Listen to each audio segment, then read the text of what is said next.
Bill Bishop, Clay Yarborough.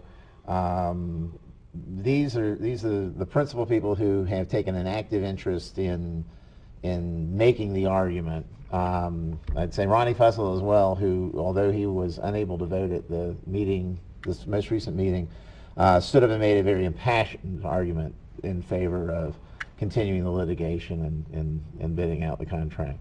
So, but every single member of the City Council ought to be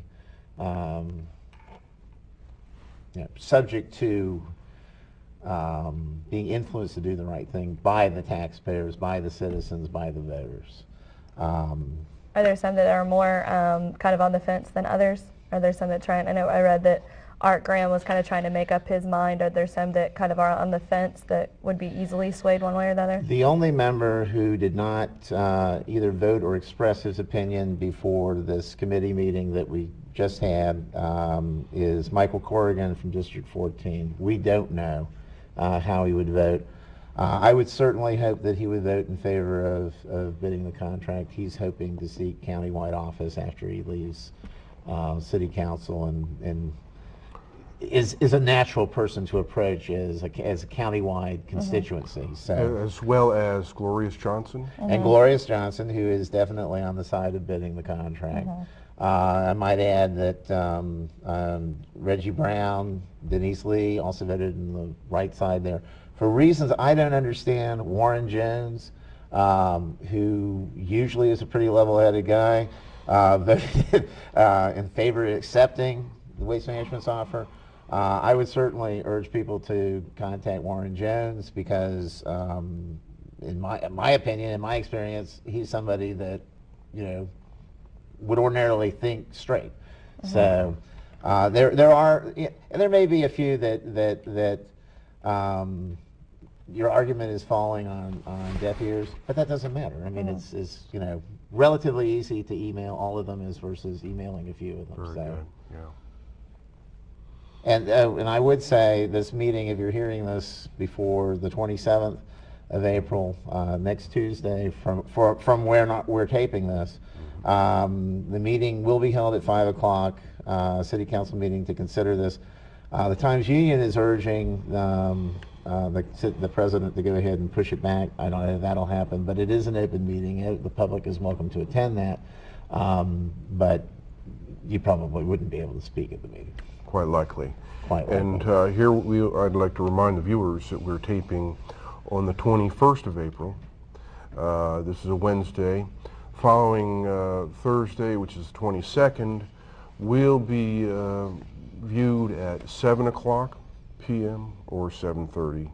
Generally 7 o'clock. Generally 7 o'clock, and Thursdays at 7 o'clock throughout the next month. So more of this will be resolved most likely after we are taping this. So this is a very timely issue that we want people to be aware of, and if you are interested, you'll have a chance to contact your City Council members, attend a full council meeting, or this meeting on this is the 27th we're talking about, full council meeting. So there is opportunity in public comments, and we know the people are out there that have intelligent things to say and can say them concisely.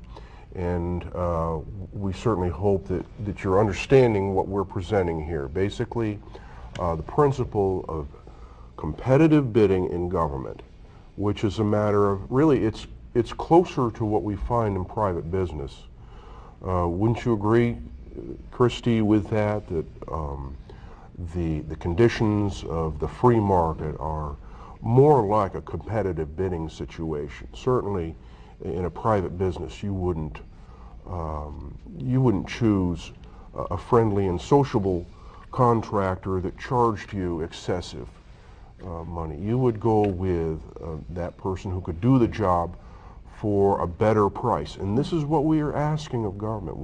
We think that the general public will understand this principle and overwhelmingly support those council members who are voting against a settlement A settlement avoids confrontation. It avoids legal fees.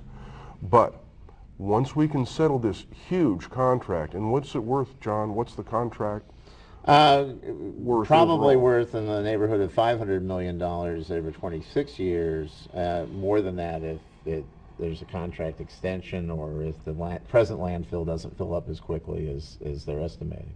So $750 million was the number that was used 2 years ago in talking about the total life of the landfills out at Trail Ridge. But we're talking, you know, 100 million here, 100 million there. Pretty soon you're talking about real money.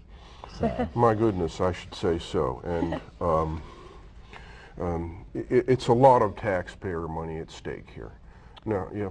It seems to me that the issue here is almost a symptom of what's been going on at the federal level, at the state level, and then now again at the city level, kind of what you were saying in your opening, that, you know, people are kind of up in arms about what's going on in Tallahassee and in DC, but this is something that we can stop at the local level and you know, say we don't want corruption, we want a free market solution, which is what you were saying, which is what bidding the contract would provide.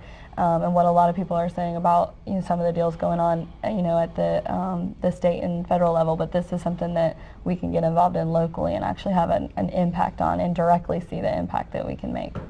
And I think that the grassroots or bottom-up approach to government is very valid. We don't want an arrogant and authoritarian government telling us at every step what we're supposed to do, and then hiding the backroom deals and profiting for themselves individually.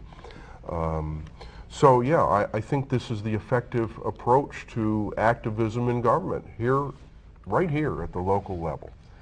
And they say all politics is local. Mm-hmm. Well, as we approach the end of our show now, Dave, I'd like to say, and you can certainly add whatever details I omit here, we at the Concerned Taxpayers of Duval County would encourage you to attend one of our meetings, which are held on the second Monday of each month. If you go to our website, that's www.jaxtaxpayers.org, which is appearing on the screen right now. You can get details as to exactly when we have our meetings and what it takes to join. It's $10 a year, which is the best bargain in activism that you can possibly find in this county. Exactly. And if there's anything else, Dave, that...